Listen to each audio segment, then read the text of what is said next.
Thanks, Elaine, and I'd like to start by acknowledging the traditional custodians of the land upon which we meet today, but also the traditional custodians throughout the entire Great Barrier Reef. We've heard a lot of people talk about the zoning plan during the workshop, the symposium. People like Roger and Dave Williamson have talked about the value of it and the ongoing significance. That's great. Today I want to talk about sort of how we got to where we are now with the zoning plan. I want to also then move on to talking about it is doing its design. It's doing what was intended. I don't think it was me. But effective management of the reef requires a lot more than just the zoning plan. So I want to talk about some of the suggestions of things that we have in our toolkit now that we could be using, I think, more effectively. But then I want to come back at the end to talking about what a future rezoning might look like.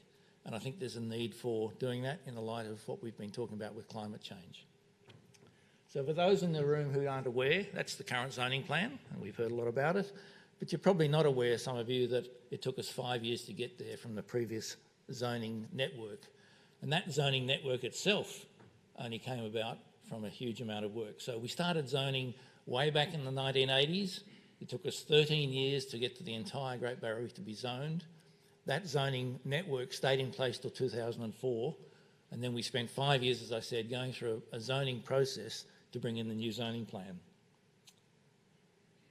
So we've got a very effective foundation for management, and the zoning plan is a key part of that. To get there, as I said, we had to take the previous zoning to turn it into a single zoning plan for the entire reef.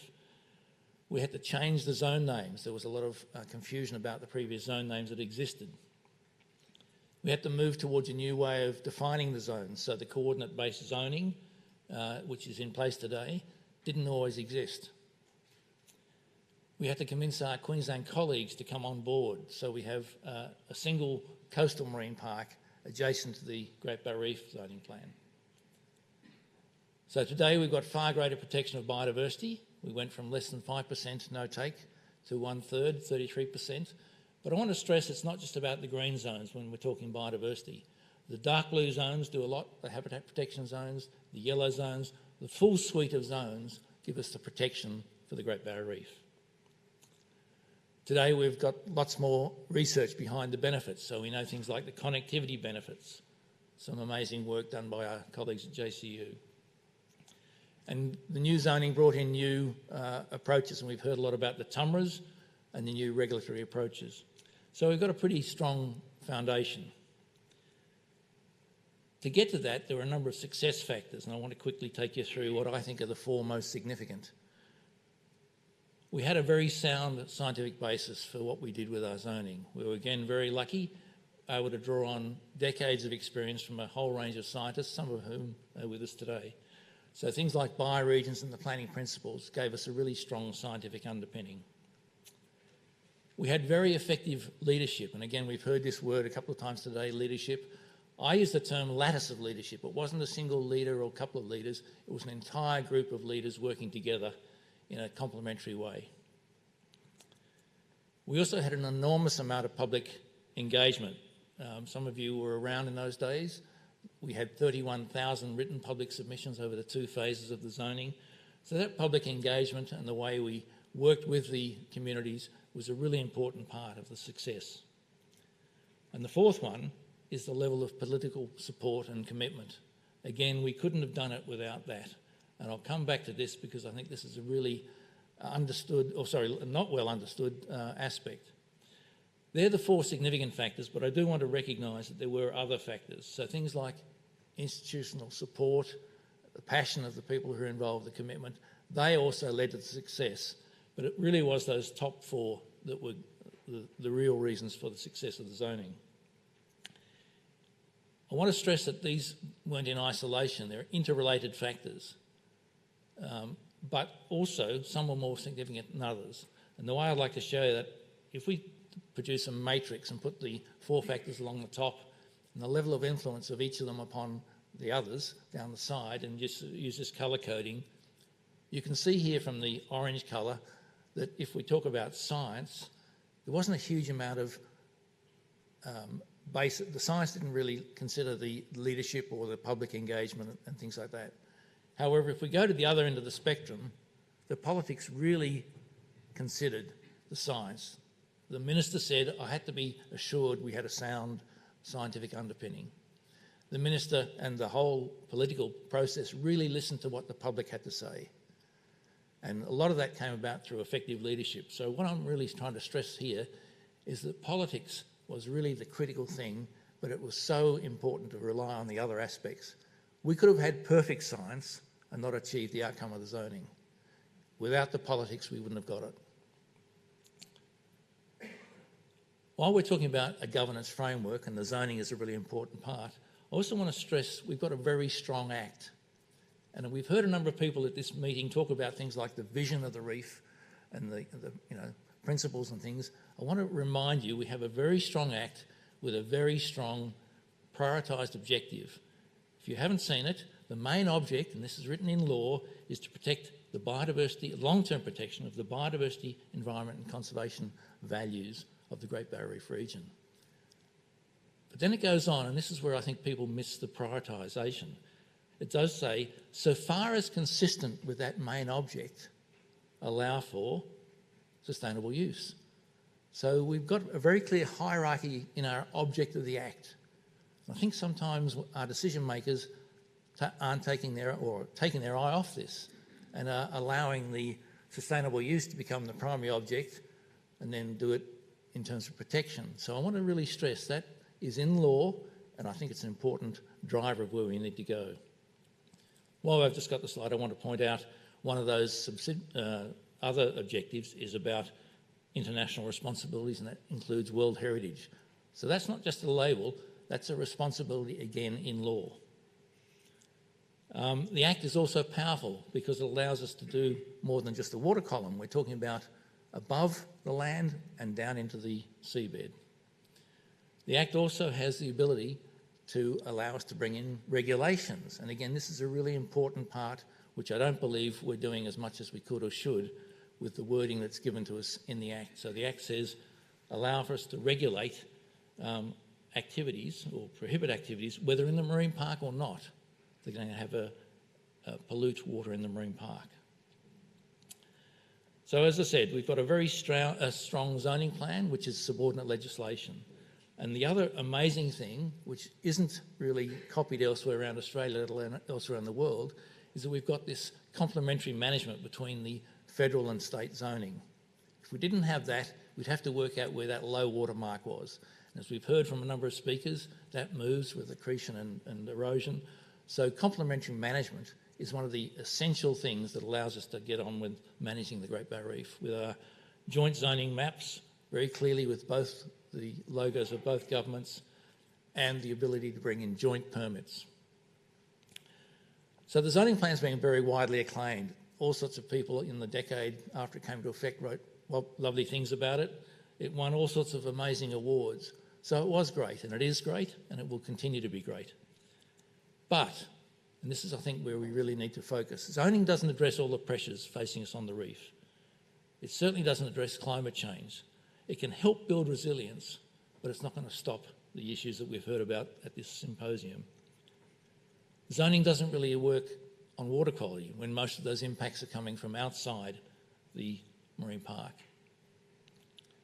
Zoning does a little bit in terms of fishing impacts. It tells the fishermen where they can fish, where they can't.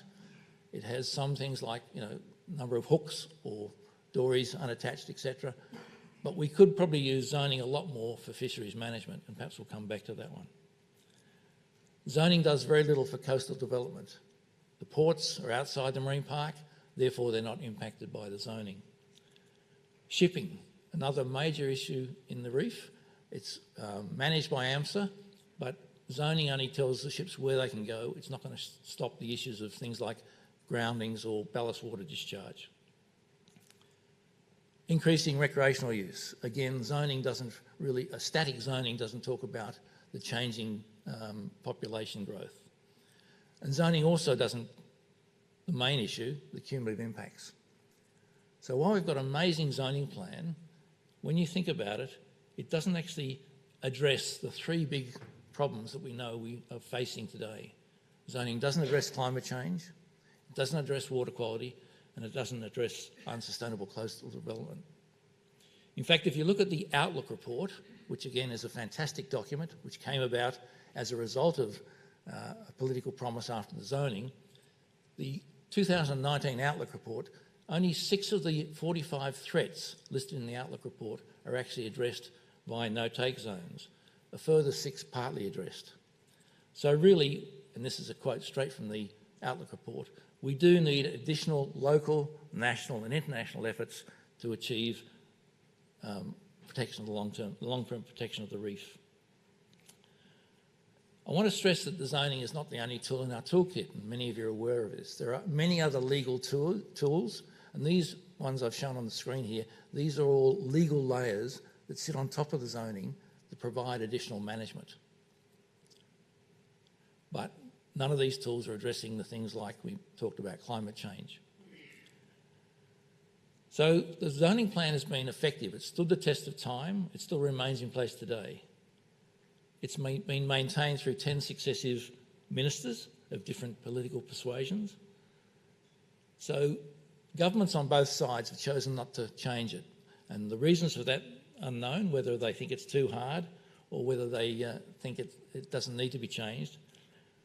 But I would say that given what is facing us, and we've heard this at the symposium, with climate change and the issues of water quality, we do need to think about a rezoning. But we shouldn't just go straight to that.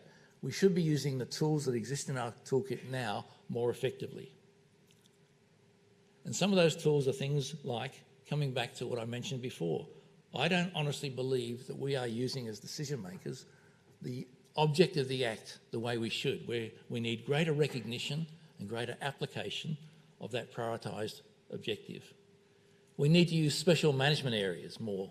This is in the Act. We could use these to close areas to take off the pressures that are leading to the overall problems of resilience.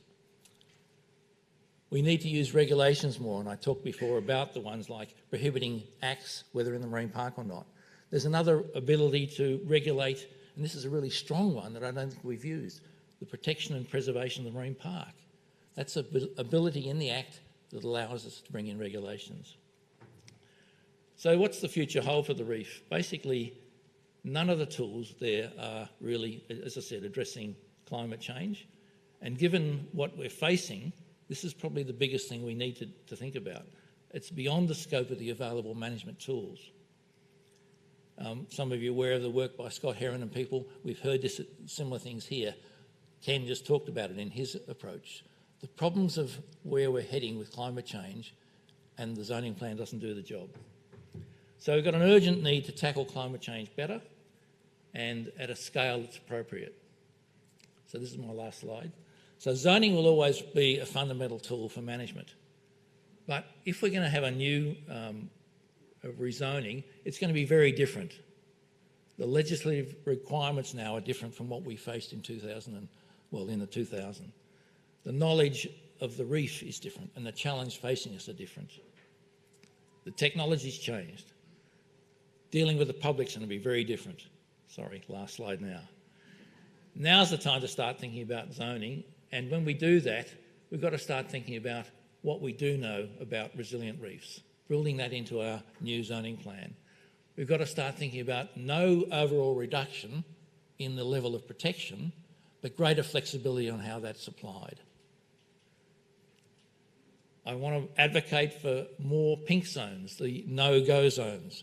These are really important for biodiversity. They're also really important as a scientific baseline for the future monitoring climate change. Higher levels of public support than we've even got now. But I want to come back. Unless we have good leadership, political will and strong political courage, we won't achieve it. Thank you.